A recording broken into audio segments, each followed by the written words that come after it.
通常大家唱完呢一首歌之後，下一個動作係乜嘢呢？切生日蛋糕？咪住，係吹蠟燭，呢個先至係戲肉。現代嘅生日慶祝方式源自古希臘等早期文明。當時嘅慶祝活動係同宗教習俗有關，向月亮女神獻祭蛋糕上插住嘅蠟燭就係其中嘅一個例子。不過，隨住時代嘅演變，今日嘅生日慶祝已經再冇呢一個避邪嘅目的。大家好，我係是非人。西式嘅生日慶祝食生日蛋糕，中式生日慶祝食乜嘢呢？當然係蟠桃壽包。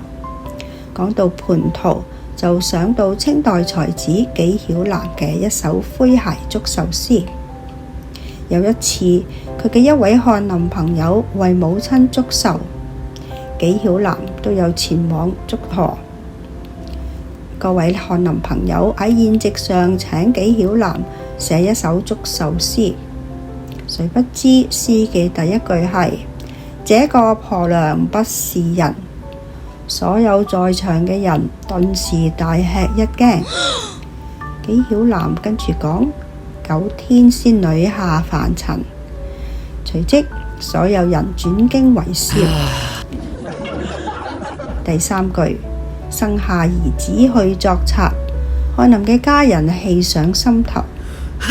第四句：偷來蟠桃獻母親。呢一首祝壽詩當時成為佳話。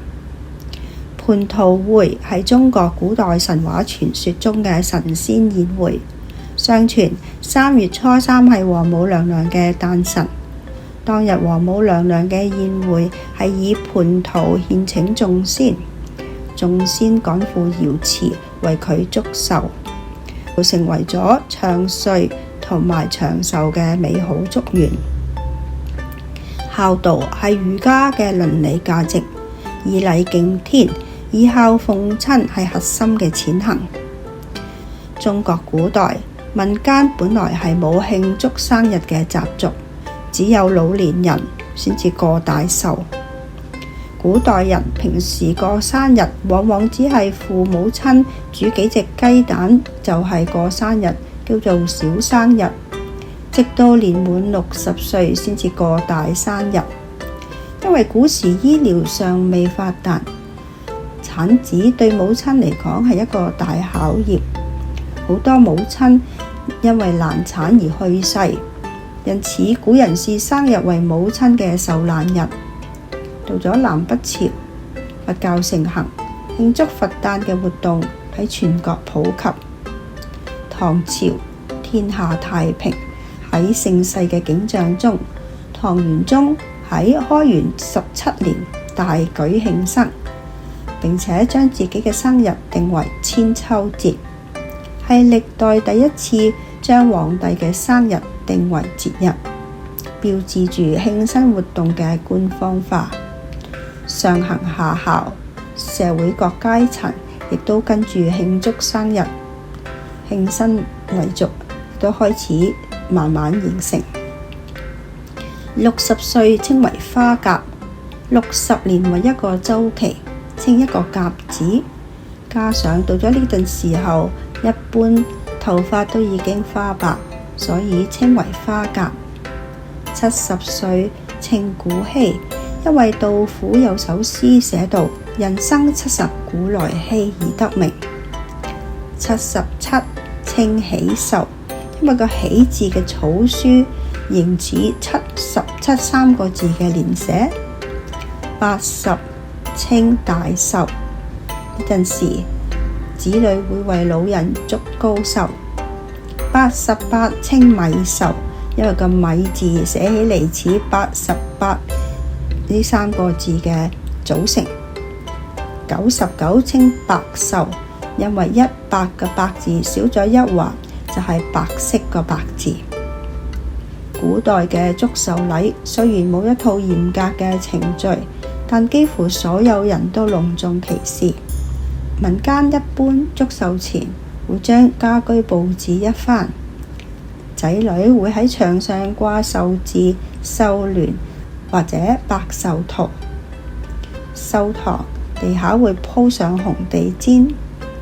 宴席前，晚輩會依輩份行祝壽禮，同輩抱拳作禮，晚輩鞠躬，兒孫行跪拜禮，向壽星父母或者壽星祖父母表示感恩同埋祝壽。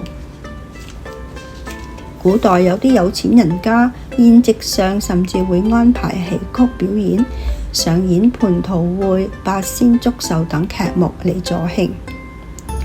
古代最常見嘅祝壽禮係壽桃、壽面、壽星像、福壽圖等。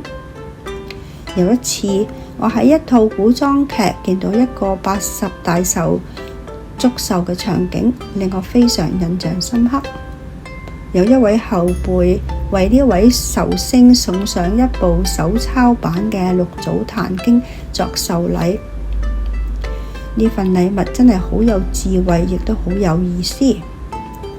我有一位長輩即將80大壽，咁我知道應該送乜嘢禮物俾佢啦。宋代有一位詩人寫咗一首祝壽詩，呢首係一首典型嘅女壽詞。內文運用咗仙翁、壽星、蟠桃、瓊宮等一系列仙境意象，將女壽星比作仙女，祝願佢青春永駐、歡樂長壽，充滿咗浪漫主義色彩。作者真係好有智慧，亦都好有心思。而家我就借花敬佛，借用呢一首詞向呢位親友祝壽。菩薩蠻，壽夫人，遇如仙翁歡樂，壽星高掛蒼空。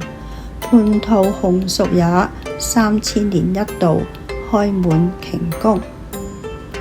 中國古代仲有好多好精彩嘅祝壽詩，好似李商隱嘅壽詩、辛棄疾嘅水龍吟等。